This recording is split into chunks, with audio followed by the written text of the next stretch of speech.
since some people have been requesting. Today I'm going to teach you how to do an audition-proof French twist.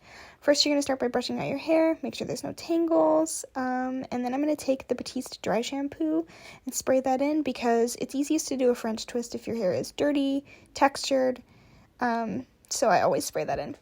These are the bobby pins I use. They're actually hair pins, so much bigger than typical bobby pins. And I like my French twist parted on the side, so I take my typical middle part, switch it to a side part. And then you don't want to work from the bottom to the top. That makes the line of the hair weird, and your French twist is never going to hold. What you want to do instead is work top to bottom.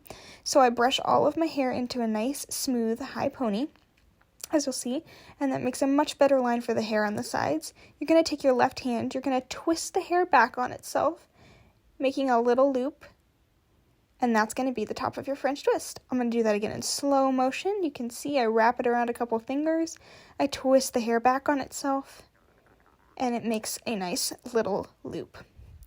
Once that loop is formed, you just want to put a bunch of pins in it, and I mean a bunch.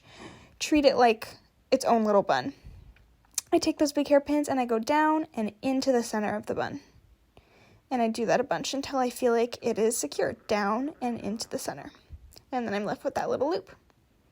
And then I want to take that tail of hair sticking out and begin to tuck it down the French twist, tuck it underneath the hair and pin.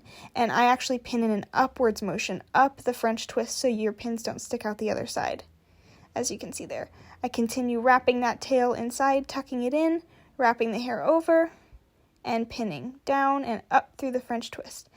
Then on this last little tail, I loop it up and back on itself before tucking it in, just so we don't have any stray hair sticking out the bottom of my French twist. And then once again, pinning that in place until it feels secure. And then you just have to pin, pin, pin. A good rule of thumb with French twists is once you feel like you've put in enough pins, add 7 to 10 more pins. It is a fragile hairstyle and you really want to make sure it stays. Lastly, I take a rat tail comb and I kind of smooth out the top. I'm making sure that everything looks good.